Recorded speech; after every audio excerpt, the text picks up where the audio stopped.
I think if I'm not doing things that scare me on a regular basis, I feel stagnant. I feel uncreative. I feel like I'm not a joyful mom. I feel like I have less things to talk about with my son and with my friends. I feel like I lose my spark. I lose my sense of adventure. And as a mom, I think I've become a really different sort of mom. And my son has said, you're not like any other mom. You're pretty crazy. You're a lot. You're aggressive. You're assertive. You have a lot of feelings, mom. And I think that's something that I've never wanted to change. And I think that when you really think about who you want to be and what you want to experience and how you want to find that joy in your life, you teach your kids how to do it too. And you give permission to other people to do it too.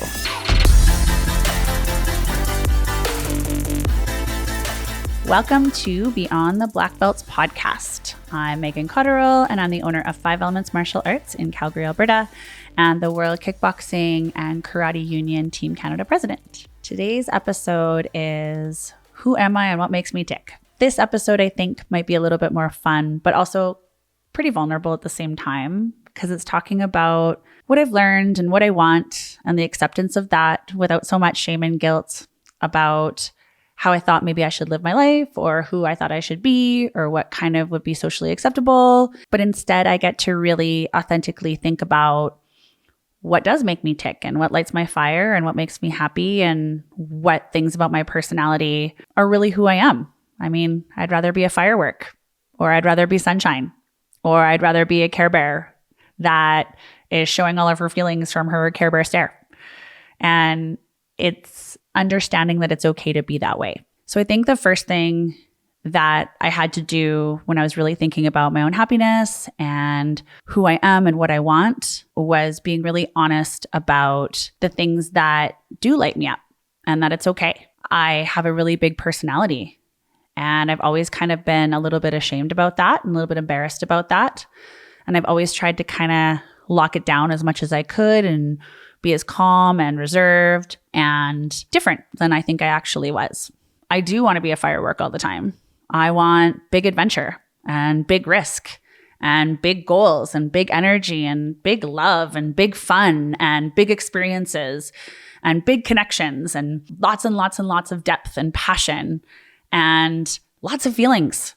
I've always wanted that. And I've always wanted to be those things in motherhood. I've always wanted to be those things in business. I've always wanted to be those things in my relationships. And I wasn't always sure that it would be okay or that people would like it or accept it, or it would be really just okay to be myself and figuring out what myself really looked like. So when it came to being a mom, I knew that I had to work and I had to have an identity.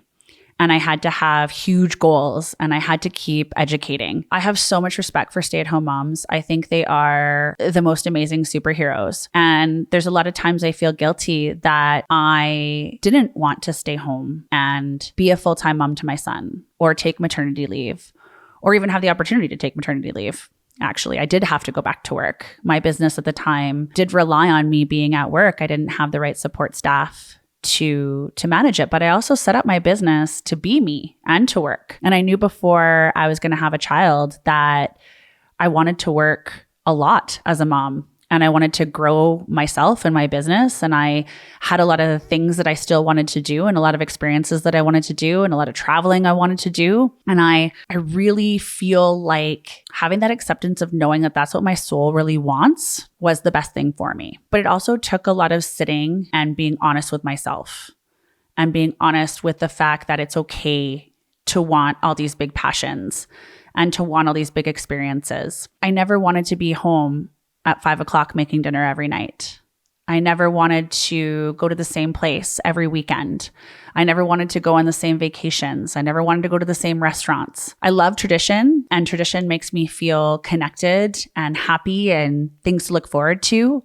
But the same thing all the time, I think would break my soul. And understanding that what I need to keep evolving and growing as a human is new experiences and new adventures and new opportunities and new education had to come with a lot of sacrifices too, and not feeling so ashamed. I think it also came with accepting that being different and wanting different things was okay. I used to feel really guilty and punish myself for always feeling like, what else is out there? What else is out there for me? And wanting those bigger things. I think if I'm not doing things that scare me on a regular basis, I feel stagnant. I feel uncreative. I feel like I'm not a joyful mom. I feel like I have less things to talk about with my son and with my friends. I feel like I lose my spark. I lose my sense of adventure. And as a mom, I think I've become a really different sort of mom. And my son has said, you're not like any other mom. You're pretty crazy. You're a lot. You're aggressive. You're assertive. You have a lot of feelings, mom. And I think that's something that I've never wanted to change. And I think that when you really think about who you want to be and what you want to experience and how you want to find that joy in your life, you teach your kids how to do it too. And you give permission to other people to do it too. And hopefully from you being a little bit scared and for pursuing kind of the unknown and for trying all those new experiences, you are the pathway for them. You are the door that opens for them. And I want my son to think it's okay to try new things or to be different or to want different things. Or his choices are okay, not what all of his friends want to do or what society tells him to do or what he sees on YouTube. I want him to go, you know what, this is my favorite food and this is my favorite color and this is what I want to wear and this is what makes me feel good and this is what I want to talk about. I think so much we're told in our lives and in society that it's not okay to be honest with who we are and what we want to talk about and what we want to say and how we want to look and what we want to be. And I think it's the reason for a lot of anxiety and depression.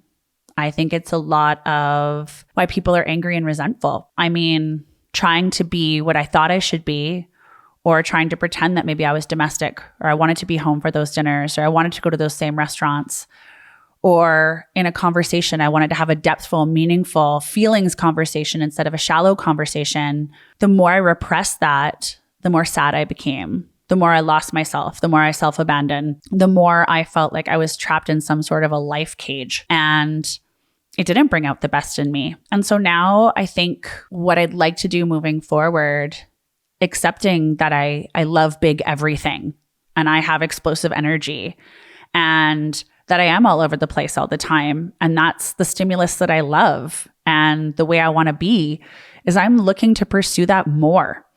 Instead of trying to stifle those things and think that it's wrong for me to want the things that I want and be the way that I want to be, I'm looking to jump right in. Where am I going to travel next? What kind of crazy business idea do I want? What kind of risk do I want to take? What kind of education do I want? What kind of new sport do I want to try? What new play do I want to go see? What new comedian do I want to go enjoy? Do I want to go skinny dipping in the lake? Do I want to go to a crazy yoga retreat? I want to figure out more of who I am in the pursuit of what actually makes me happy and lights me up and what's the honest version of myself. I feel like life is too short to not totally try to find out who you are and what you can be and what you really enjoy for real, not what you think you should or how you think you should act. And I think asking questions is important. Does this make me happy? Am I excited to get up today? Do I want to do this weekend? Do I want to see that person? Do I want to sit here and have this conversation? Do I actually want to eat here? Do I feel happy? Do I feel like I'm growing? Do I have better confidence and self-esteem? And now in that pursuit, I am asking myself as many questions as I can to try to figure out really who I am and that she's pretty okay and that I like her. And it's okay for her to be herself and give other people permission to be themselves too. If you like this podcast and it resonates, please like or share or make a comment.